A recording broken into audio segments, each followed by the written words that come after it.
इस वीडियो में हम हिंदू उत्तराधिकार अधिनियम भाग 2 पे चर्चा करेंगे। इसमें 18 से लेकर 30 तक की धाराओं में हम लोग चर्चा करेंगे। इस अधिनियम की धारा 18 कहती क्या है? एक सगा है, एक सौतेला है, दोनों में से अधिमान प्राथमिकता किसे प्राप्त होगी? यदि दोनों बराबर हैं तो सगे को प्राथमिकता प्राप्त होगी सौतेले की अपेक्षा। ये कहती है धारा 18। 19 क्या कहती है? ये दायदों के उत्तराधिकार जो क्रम है पाएंगे वो व्यक्तिवार पाएंगे, ना कि पितृपरक। दो भाई हैं तो बराबर बराबर संपत्ति मिलेगी। ये कहती है धारा 19। 20 क्या कहती है?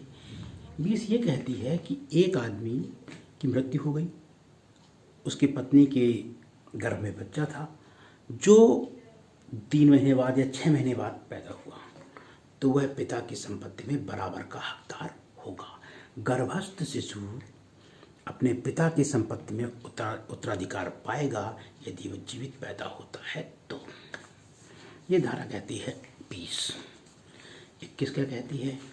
दो भाई, एक एक्सीडेंट में उनकी अचानक दोनों की डेथ हो गई, तो छोटा वाला बड़े का उत्तराधिकारी होगा, कनिष्ठ ज्येष्ठ का उत्तराधिकारी होगा। ये कहती है धारा 21।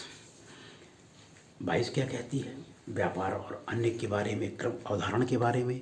मान लीजिए एक आदमी का बहुत बड़ा घर था, उसके 4 बच्चे थे, उसकी डेथ हो गई। अब चारों बच्चों को बराबर बराबर एक ही हिस्सा मिल गया। एक भाई अपना हिस्सा बेचना चाहता है।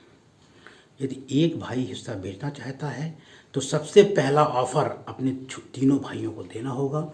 जब वो तीनों भाई नहीं खरीदेंगे तब वो चौथे को बेचेगा। मतलब यदि कंबाइंड फैमिली या कंबाइंड संपत्ति है या कंबाइंड कारोबार है और कोई भी एक भाई अपने कारोबार को या अपनी संपत्ति को बेचना चाहता है तो पहला ऑफर किसे देगा? तो अपने भाइयों को देगा।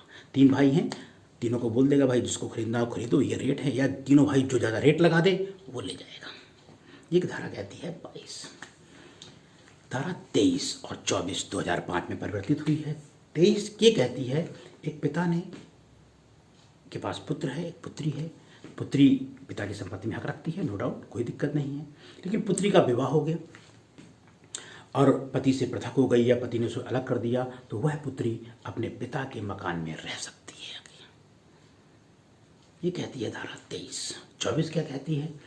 एक आदमी ने अपनी पुत्री का विवाह किया और जहाँ विवाह किया उसकी पति की डेथ हो गई, फिर उस महिला की दूसरी शादी कर दी गई, तो वह अपने पहले पति की संपत्ति में हक नहीं पाएगी। लेकिन पहले पति का कोई उत्तराधिकारी नहीं है तो फिर उसको मिल जाएगा। ये कहती है धारा 24। 25 क्या कहती है? कोई व्यक्ति अपने पिता का या पत्नी अपने पति का दुष्प्रेरण द्वारा हत्या करा देती है तो वह संपत्ति से वंचित नहीं होगी। ये कहती है 25। 26 में क्या है? 26 धारा ये कहती है कि यदि कोई व्यक्ति धर्म परिवर्तन कर लेता है, एक व्यक्ति के उसके 2 बच्चे थे, पत्नी थी, धर्म परिवर्तन कर लिया, 2 बच्चे हिंदू रीत से रह रहे हैं तो संपत्ति उन्हें मिलेगी। जो मुस्लिम हो गए हैं वो संपत्ति नहीं पाएंगे। 27 क्या कहती है?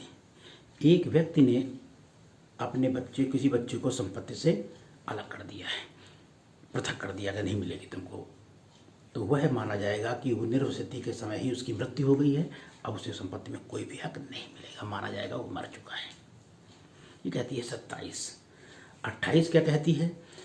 किसी को कोई रोग है और विकलांग है या कुछ है, ये रोग के कारण कोई व्यक्ति संपत्ति से वंचित नहीं होगा।